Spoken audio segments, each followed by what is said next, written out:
উপস্থাপন করবেন মানুষের সামনে, এই পদ্ধতি আল্লাহ ১৫০০ বছর আগে শিখিয়েছে। আল্লাহর ওই পদ্ধতিকে আমরা সামনে নিয়ে আসি না।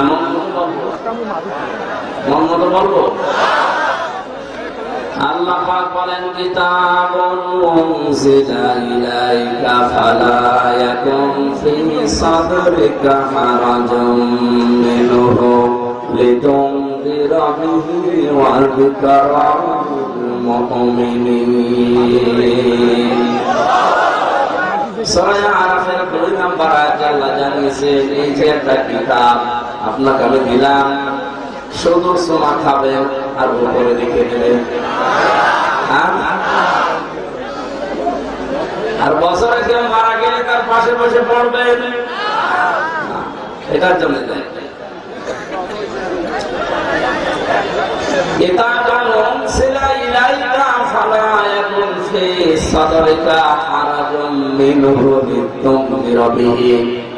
ভালো করে খেয়াল করেন, কোরআনের কোন শব্দ বোঝার জন্য যদি কোনো বান্দা চেষ্টা করে, ও যদি নাও বোঝে তাও ৫০০ রাকাত নফল নামাজ আছে। এখানে খুব চিন্তা ভাবনা করে আজকের আয়াত শুনবেন। আল্লাহ পাক বলেন, হে নবী, কোরআন দিয়েছি আপনাকে মানুষকে সতর্ক করার জন্য। আপনি মানুষকে যখন সতর্ক করবেন, আপনার মনের ভেতরে যেন কোনো দ্বিধা, দ্বন্দ্ব, সংশয়, সন্দেহ এগুলো কাজ না করে। কারণ কোরআনে কারীম মুমিন বান্দা বান্দীদের জন্য উপদেশ। বলেন সুবহানাল্লাহ। আয়াতটা চিন্তা ভাবনা করলে ২টা জিনিস পাওয়া যায়।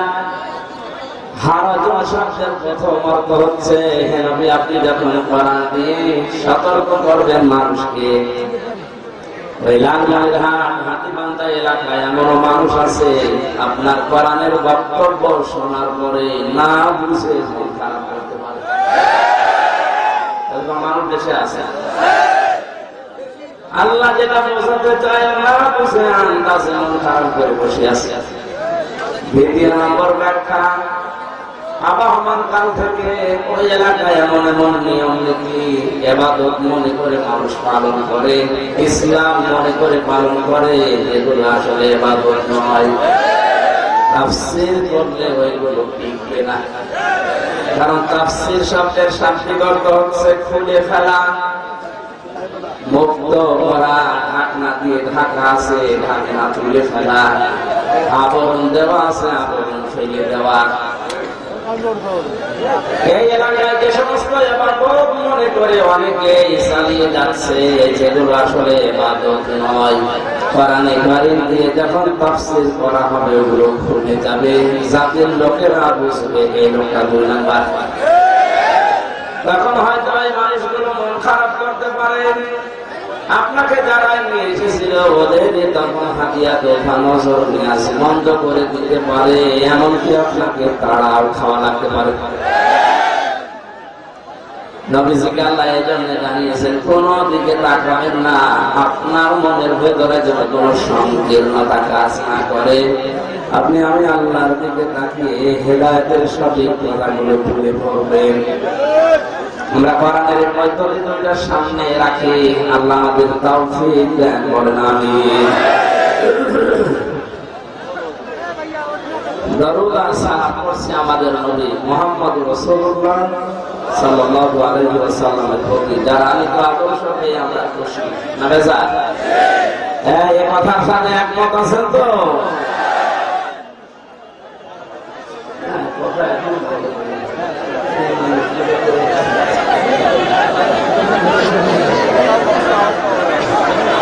প্রশাসনের লাঠি নিয়ে বিকান্ত মানুষের মধ্যে আছে।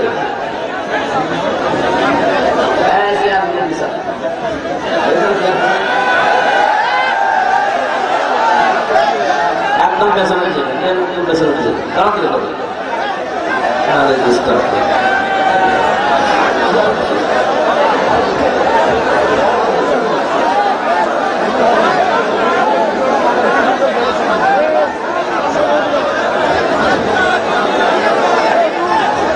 ঠিক আছে, আলহামদুলিল্লাহ। এরা সম্পর্ক মানুষ না, বারবার কথা বললেন আর কে দেখা দরকার, আপনার কি দেখবেন? আমাকে রূপ বেরিয়ে গেছে। বসেন ভাই, সময় গেলে হবে, পরবর্তীতে আপনি ইন্টারনেট থেকে নামিয়ে না। লালমনিরহাটের আসি, আমি যে কথা বলে এখান থেকে একটা শিক্ষা বের করার চেষ্টা করি। আমি সারাদিন বলেই গেলাম, আপনি শুনেই গেলে কথা বলাও যান, না বলাও না। পৃথিবীর শ্রেষ্ঠ মানুষ যিনি মুহাম্মদ রাসূলুল্লাহ, সর্বশেষ তিনি কথা বলেছিলেন মাত্র 27 মিনিট। তার সামনে এরকম 20,000 লোক না, 1,14,000 মানুষ ছিল ওই সময়।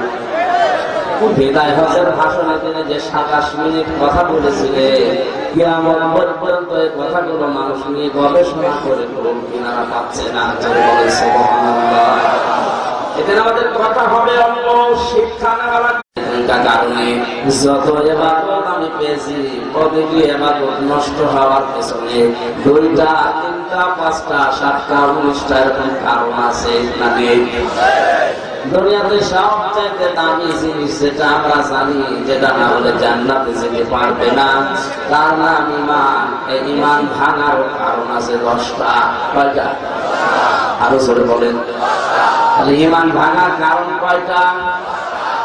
ঈমান যদি ভেঙে যায়, ওযু ভেঙে গেলে যেমন নামাজ হয় না, নামাজ ভেঙে গেলে যেমন সওয়াব হয় না, আমল ব্যর্থ হয়ে গেলে, ভেঙে গেলে ওটা দিয়ে জান্নাতে যাওয়া যায় না। ঈমান যদি ভেঙে যায়, ওই ঈমান নিয়ে আল্লাহর কাছে পরিত্রাণ পাওয়া যাবে না। ঈমান ভাঙে কয়টা কারণে? আরো জোরে। এর 4 নাম্বার কারণ আমি বলছি, কারণ এই বক্তব্যের সাথে রিলেটেড। 4 নাম্বার কারণ হচ্ছে যারা বিশ্ব নবী বাদ দিয়ে দুনিয়ায় অন্য কারো আদর্শকে ভালো মনে করে, তার ঈমান আল্লাহর বলেন ভেঙে যায়। আমি আপনার বিবেকের কাছে প্রশ্ন করছি, এই পৃথিবীতে এখন বিশ্ব নবী মুহাম্মদ রাসূলুল্লাহকে বাদ দিয়ে অন্য কাউকে যারা আদর্শ হিসাবে মেনে নিয়ে জীবন চালাচ্ছে, নামাজ পড়তে পারেন, রোজা রাখতে পারেন, দাড়ি টুপি সুন্নাত থাকতে পারে, হজ করতে পারেন, আপনার ঈমান ভেঙে গেছে। এটা বলে আপনার ক্ষতি করে ফেললাম? আমি তো আপনাকে বাঁচাতে চাই। কোরআনে কারিমের চোখ লাগিয়ে আমি দেখতে পাচ্ছি যে আপনি জাহান্নামে দৌড়াচ্ছেন। আপনার ঈমানই যদি ভেঙে যায়, কি হবে? রঙ্গ তামাশায় দুনিয়ায় হায়াত নিয়ে হামামে সুফসিহানিন নার ওয়া উদখিলাল জান্নাতা ফাকাদ ফাজ। আল্লাহ পাক বলেন সূরা আলে ইমরানের 185 নম্বর আয়াতের মাঝের অংশে আছে, ওই লোকটার জীবন খুব সফল, যাকে আস্তে আস্তে করে জাহান্নামের কাজগুলো ছেড়ে দিয়ে দিয়ে জান্নাতের দিকে আমি আল্লাহ এগিয়ে দেই। সুতরাং আজকে আপনার ঈমানটা যেন ভেঙে না যায়। যদি এরকম কোন কাজে থাকেন, আপনার জন্য বলছি, আপনি এখনো সময় আছে, ফিরে আসেন। বিশ্ব নবী ছাড়া অন্য কাউকে আদর্শ হিসাবে মানা জায়েজ নেই, হারাম। এটা তো আমি বানালাম। অনেকে প্রতিদিন ফজরের নামাজের পরে সূরা ইয়াসিন পড়েন, ও মনে করে একবার পড়লে 10 খতম কোরআন শরীফ পড়ার সওয়াব। হ্যাঁ, মাস যদি আপনি পাবেন, কিন্তু সওয়াবগুলো ধরে রাখার জন্য যেটা দরকার, ওই ধরে লাগবে। আপনি যখন প্রথমে তেলাওয়াত আরম্ভ করেছেন, ইয়াসিন, ইয়া হরফে নিদা, ইয়া মানে হে, সিন মানে সাজদে, সিন মানে তাফসীরে কাবীর আল্লামা ফখরুদ্দীন রাজি রাহমাতুল্লাহ আলাইহি তাফসীরে কাবীর বিখ্যাত তাফসীরে তিনি লিখেছেন, সিন আমার আল্লাহ 5টা জিনিস করেছেন। 1 নম্বরে সিন মানে সাজদাতুল আলামিন, সিন মানে সাজদাতুল বাশার, সিন মানে সাজদাতুল কাউনাইন, সিন মানে সাজদাতুল আম্বিয়া, সিন মানে সাজদাতুল মুরসালিন। বলেন আল্লাহু আকবার। আমি আগেরদেরকে বলছি, সাজদাতুল আলামিন দিয়ে মুফাসসির জানিয়েছেন সে শুধুমাত্র এই বাংলাদেশ না, এই পৃথিবী না, যত জগৎ আল্লাহ বানিয়েছে ওখানে যদি কেউ বসবাস করে, ওখানে যদি কেউ জীবিত থাকে, তার জন্য বিশ্ব